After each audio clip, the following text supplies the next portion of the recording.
السفهاء من الناس ما ولاهم عن قبلتهم التي كانوا عليها۔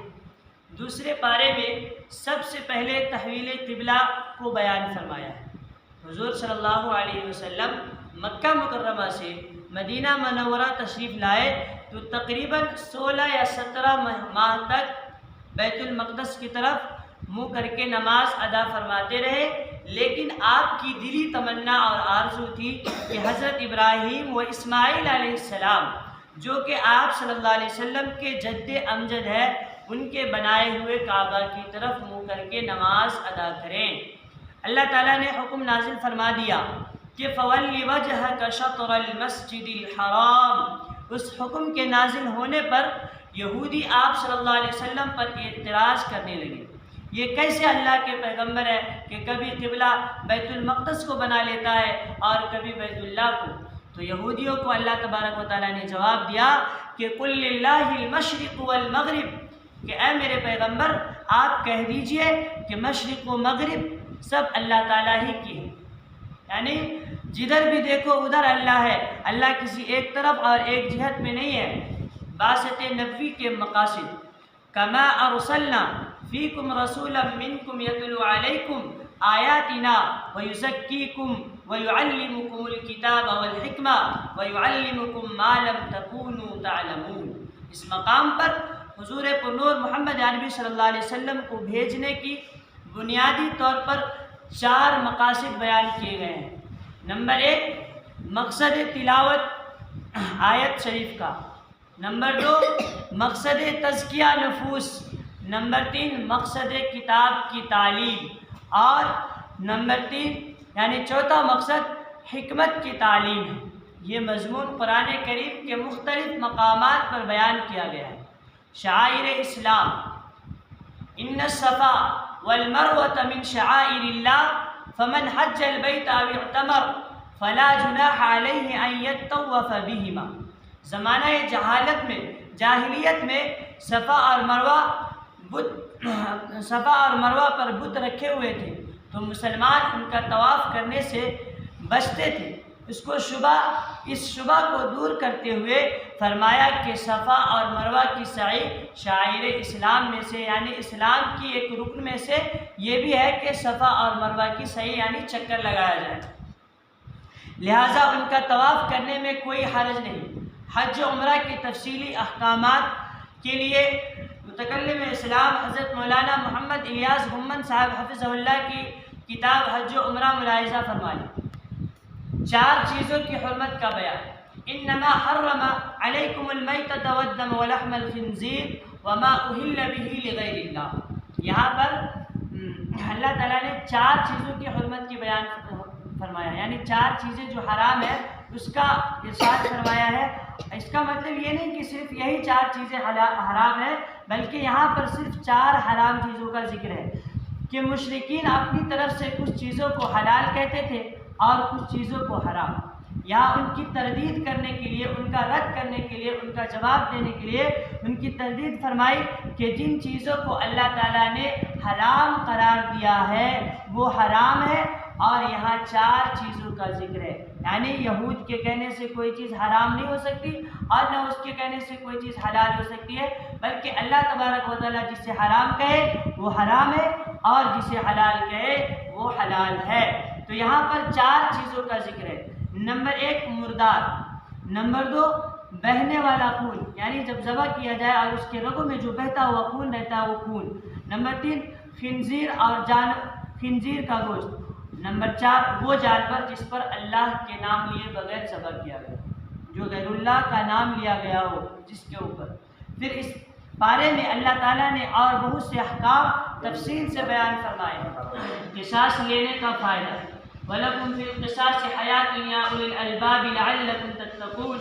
اگر قصاص کے مسئلہ پر عمل در آمد ہو تو آپ یقین فرمائیے کہ اس میں قاتل اور مقتول دونوں کی زندگی ہے، اس طرح کہ جب قاتل کو اپنی سزا کا یقین ہوگا تو وہ قتل کرنے سے گریز کرے گا اور اس سے مقتول بھی بچ جائے گا اور قاتل بھی بچ جائے گا۔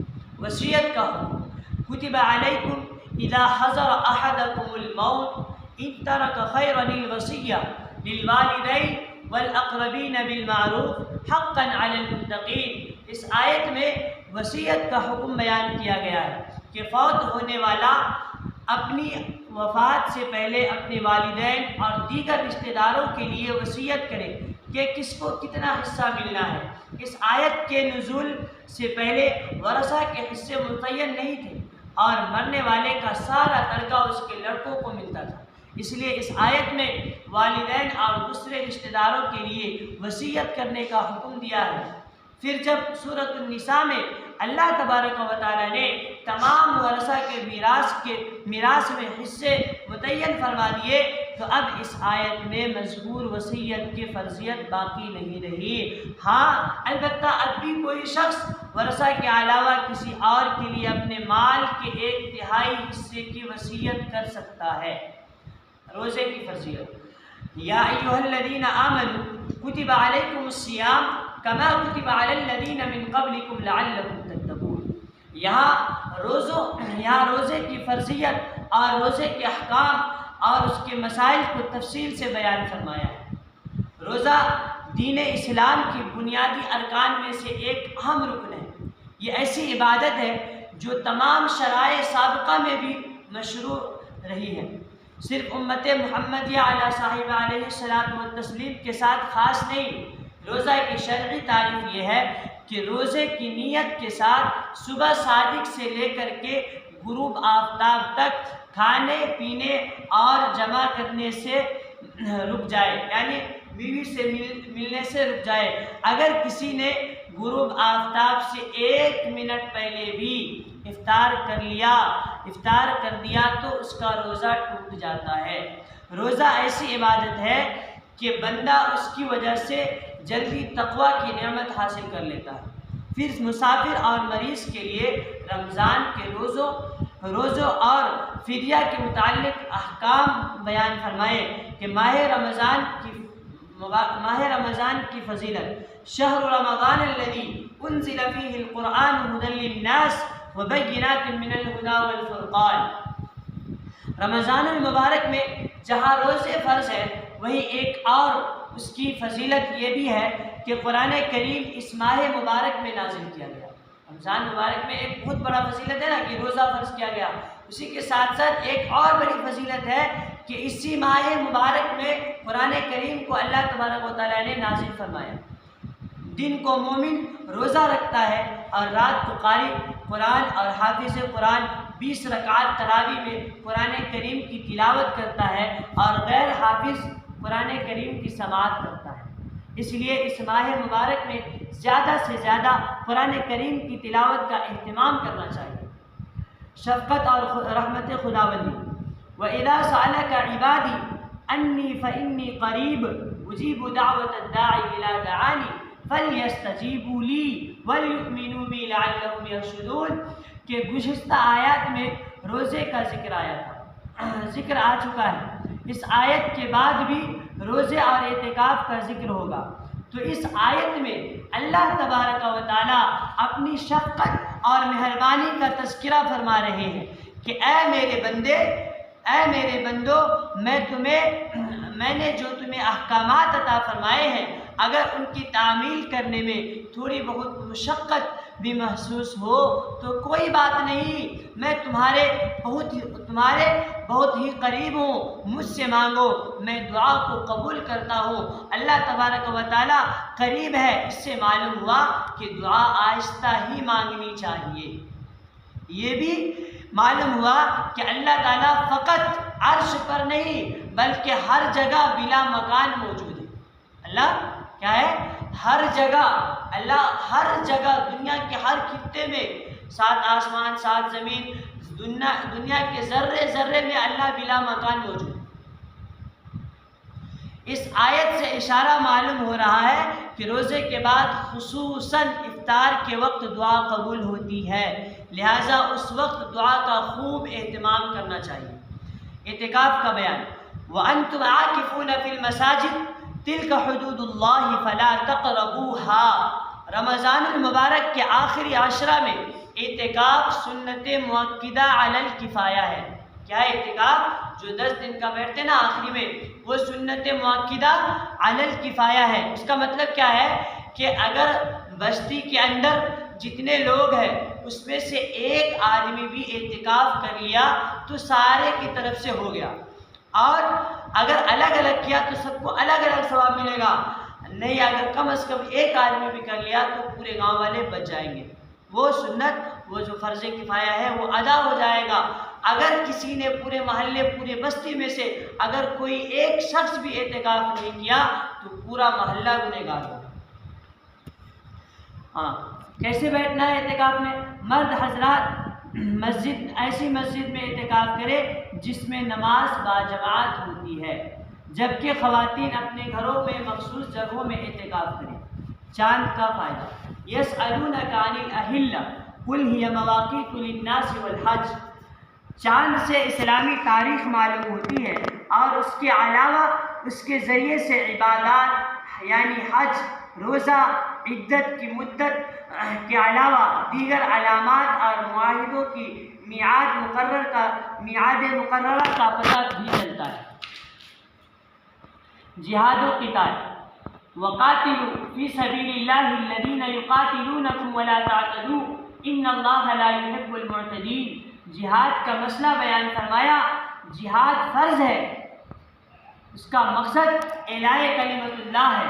جہاد قیامت تک جاری و ساری رہے گا۔ یہاں ایک بات ذہن نشین فرما لے کہ شریعت کے اصطلاح میں جہاد نام ہے قتال فی سبیل اللہ۔ جہاد نام ہے قتال فی سبیل اللہ کا۔ اگر کسی اور حکم شرعی پر جہاد کے لفظ کا استعمال ہوا ہے تو وہ لغت کے اعتبار سے ہے، شریعت کے اصطلاح کے اعتبار سے نہیں۔ اللہ تعالیٰ نے مجاہدین کو دیگر تمام اعمال کرنے والوں پر فضیلت عطا فرمائی ہے۔ جہاد بہت عظیم اور مبارک اور مقدس عمل ہے۔ حج کا بیان، الحج اشہر معلومات۔ حج اسلام کے بنیادی ارکان میں سے ایک اہم رکن ہے۔ حج کیا ہے؟ اسلام کے بنیادی ارکان میں سے ایک اہم رکن ہے۔ حج میں 2 ارکان ہیں، ایک وقوف، دوسرا عرفہ۔ ایک وقوف عرفہ اور دوسرا طواف زیارہ۔ طواف زیارہ 5 دنوں میں 5 مقامات پر، کتنے؟ 5 دنوں میں 5 جگہوں پر یعنی 5 مقامات پر 7 عبادتوں کے کرنے کو حج کہتے ہیں۔ کتنا؟ 5 دنوں میں 5 مقامات پر یعنی 5 جگہوں پر 7 عبادتوں کے کرنے کو حج کہتے ہیں۔ اسے ذہن میں یاد رکھیں۔ حج کے 5 دن ہیں، 8ویں ذی الحجہ، 9ویں ذی الحجہ اور 10ویں ذی الحجہ اور 11ویں ذی الحجہ اور 12ویں ذی الحجہ۔ حج آپ کو 5 ہی دن ہوتا ہے، بچت کے پورے عمرے کا دن۔ حج کتنے دن ہوتا؟ 5 دن۔ حج کے مقامات 5 ہیں، بیت اللہ، صفا مروہ، مینا، مزدلفہ اور عرفات۔ حج آپ کو 5 دن ہی 1400 اور 5 مقامات پر ہوتا، اور اس کی عبادت جو ہے وہ 7 ہے۔ وہ کیا ہے؟ 7 عبادتیں ہیں، احرام، طواف، سعی، وقوف، رمی اور قربانی اور حلق یا قصد۔ یہ 7 عبادت ہے، 5 دن میں 5 جگہوں پر 7 عبادات کرنے کو حج کہتے ہیں۔ مرتدین کی سزا، وَمَن يَرْتَدِدْ مِنْكُمْ عَنْ دِينِهِ فَيَمُتْ وَهُوَ كَافِرٌ فَأُولَٰئِكَ حَبِطَتْ أَعْمَالُهُمْ فِي الدُّنْيَا وَالْآخِرَةِ وَأُولَٰئِكَ أَصْحَابُ النَّارِ هُمْ فِيهَا خَالِدُونَ۔ پھر مرتدین کی سزا کو بیان فرمائیں کہ جو شخص مومن ہے اور پھر وہ ایمان کو چھوڑ کر مرتد ہو جاتا ہے، اگر وہ سمجھانے کے باوجود باز نہ آئے تو اس کے سارے اعمال ضائع ہو جاتے ہیں۔ وہ قتل اور ہمیشہ کے لیے جہنم کا مستحق ہو جاتا ہے۔ کون ہے؟ پہلے مسلمان تھا، پہلے ایمان والا تھا، پہلے مسلمان میں تھا، لیکن بعد میں آپ کو ہندو کے ساتھ جاگو جم گیا، بعد میں ہندو ہو گیا، بعد میں کافر ہو گیا، مسلمان کو چھوڑ کے دوسرے مذہب کو اپنا لیا، تو ایسے لوگوں کو ایسے لوگوں کے اعمال کو اللہ تبارک و تعالیٰ ضائع کر دیتے ہیں اور وہ قتل اور ہمیشہ کے لیے جہنم کا مستحق ہو جاتا ہے۔ لیکن ایک بات یاد رکھنے کی ہے، وہ یہ ہے کہ مرتد کو جو سزا دینا ہے وہ ہر آدمی کے ذمہ داری نہیں ہے، وہ ہر آدمی کے اختیار میں نہیں ہے۔ جس کا جی چاہے اٹھ کر مرتد کو قتل کر دے، ایسا نہیں ہے، بلکہ یہ کام حکومت وقت کا ہے۔ کس کا؟ حکومت وقت، وہ بھی کیسا؟ اسلامی ممالک میں اسلامی حکومت، اسلامی ممالک میں بلکہ اسلامی حکومت کے جو حاکم ہے اس کو حق ہے بس۔ حالت حیض میں جماع کا حکم، وَيَسْأَلُونَكَ عَنِ الْمَحِيضِ قُلْ هُوَ أَذًى فَاعْتَزِلُوا النِّسَاءَ فِي الْمَحِيضِ وَلَا تَقْرَبُوهُنَّ حَتَّى يَطْهُرْنَ فَإِذَا تَطَهَّرْنَ فَأْتُوهُنَّ مِنْ حَيْثُ أَمَرَكُمُ اللَّهُ إِنَّ اللَّهَ يُحِبُّ التَّوَّابِينَ وَيُحِبُّ الْمُتَطَهِّرِينَ۔ عورت کے ساتھ حالت حیض میں ہم بستری کرنا ناجائز اور حرام ہے۔ یہاں ایک بات ذہن نشین فرما لے کہ عورت کو ہر ماہ ماہواری کا جو خون آتا ہے اس کو حیض کا خون کہتے ہیں، اور جب بچے کی ولادت ہوتی ہے، جب بچے کی پیدائش ہوتی ہے، اس کے بعد جو خون آتا ہے عورتوں کو، بیکوں کو، اس خون کو نفاس کا خون کہتے ہیں۔ اور قرآن کریم میں حالت حیض میں بیوی کے ساتھ ہم بستری ہونے کو منع فرمایا ہے۔ قرآن کریم میں حالت نفاس میں عورت کے ساتھ ہم بستری کے منع فرمانے کا ذکر نہیں ہے، لیکن حالت نفاس میں ہم بستری بھی اسی طرح حرام و ناجائز ہے۔ ناجائز ہے۔ حالت نفاس میں ہم بستری کے حرام ہونے کا ذکر احادیث میں بھی آیا ہے، اور قرآن پاک میں حالت حیض پر قیاس کرنے سے حالت نفاس میں بھی ہم بستری کی حرمت سمجھ میں آتی ہے۔ اس کے حرام ہونے کی بنیادی وجہ یہ بیان فرمائی کہ یہ گندگی کے دن ہوتے ہیں۔ ایک اور بات نوٹ فرما لے کہ عورت نکاح کے بعد شوہر کے لیے حلال ہے، لیکن جس طرح حیض اور نفاس کی حالت میں شوہر اپنی بیوی سے ہم بستری نہیں کر سکتا، اسی طرح شوہر اپنی بیوی سے پچھلے جانب سے صحبت نہیں کر سکتا۔ یہ بالکل ناجائز ہے، پچھلی جانب سے صحبت کرنا حرام و ناجائز ہے۔ طلاق کا بیان، الطلاق مرتان فإمساک بمعروف أو تسریح بإحسان۔ طلاق کے مسئلہ کی تفصیلات بیان فرمائی ہے۔ طلاق کے بارے میں ذہن نشین فرما لے ایک بات کہ ایک طلاق دی تو ایک واقع ہوگی، دو طلاقیں دی تو دو واقع ہوں گی۔ اگر ایک مجلس میں الگ الگ تین طلاقیں یا اکٹھی ایک ہی کلمہ سے تین طلاقیں دی تو تینوں واقع ہو جائیں گی۔ مسئلہ طلاق کی تفصیلات معلوم کرنے کے لیے متکلم اسلام حضرت مولانا محمد الیاس محمد صاحب حفظہ اللہ کی کتاب مسئلہ طلاق ثلاثہ کی ایک فائل ہے، وہ فائل مطالعہ فرمائے، اس میں آپ کو پوری وضاحت مل جائے گی۔ رضاعت کا بیان، والوالدات یرضعن اولادهن حولین کاملین لمن اراد ان یتم الرضاعہ۔ پھر بچے کے دودھ پینے کا مسئلہ بیان کیا کہ 2 سال تک مائیں اپنے بچوں کو دودھ پلائے۔ اسلام نے دودھ پیتے بچوں کے حقوق کا بھی خیال رکھا ہے۔ مدت رضاعت تک رکھا ہے کہ مدت رضاعت تک کو بیان کیا۔ مدت رضاعت کی مکمل تفسیر حضرت جی کی تیار کردہ فائل فقہ حنفی پر اعتراضات کے جوابات میں ملاحظہ فرمائے۔ اگر کوئی بچہ مدت رضاعت میں کسی اجنبی عورت کا دودھ پی لے، وہ بچہ اس کا رضائی بیٹا اور وہ عورت اس کی رضائی ماں بن جاتی ہے۔ جس طرح حقیقی نسب کے ساتھ رشتے حرام ہو جاتے ہیں، اسی طرح رضاعت کی وجہ سے بھی رشتے حرام ہو جاتے ہیں۔ لیکن جب بھی ایسی کوئی صورت پیش آ جائے تو اپنے علماء سے اس کی تفصیل معلوم کر لینی چاہیے۔ عدت کا مسئلہ، والذین یتوفون منکم ویذرون ازواجا یتربصن بانفسہن 4 اشہر وعشرا۔ پھر عدت کے مسئلہ کو بیان فرمایا۔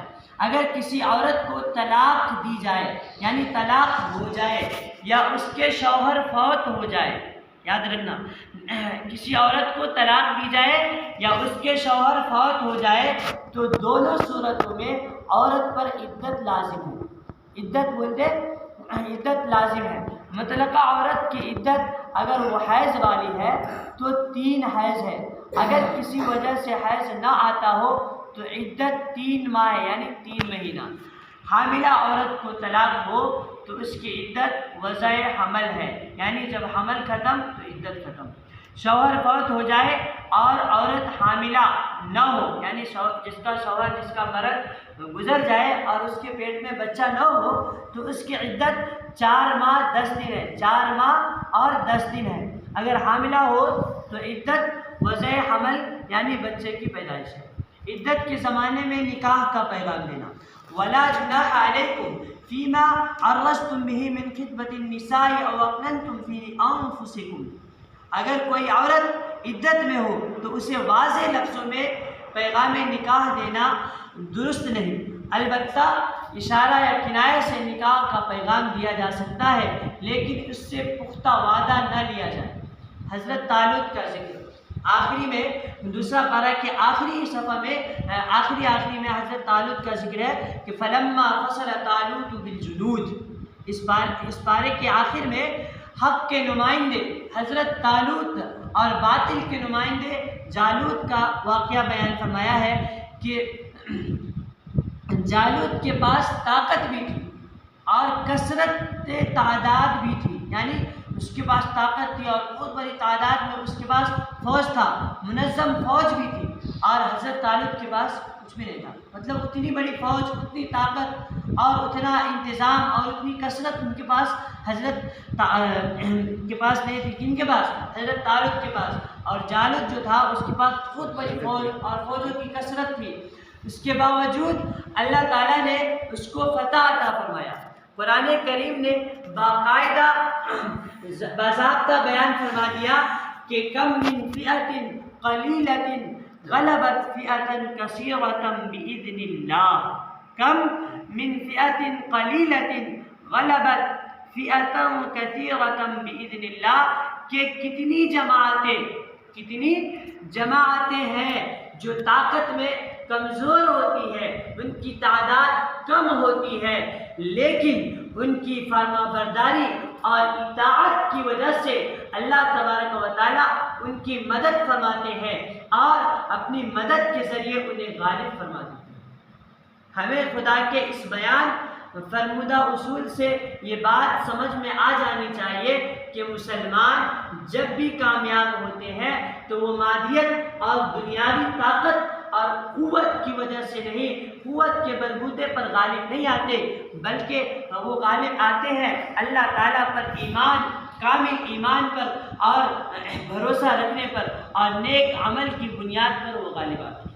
اللہ تبارک و تعالیٰ سے دعا ہے کہ اللہ تبارک و تعالیٰ ہمیں اپنی ذات پر توکل اور بھروسہ کرنے کی توفیق عطا فرمائے۔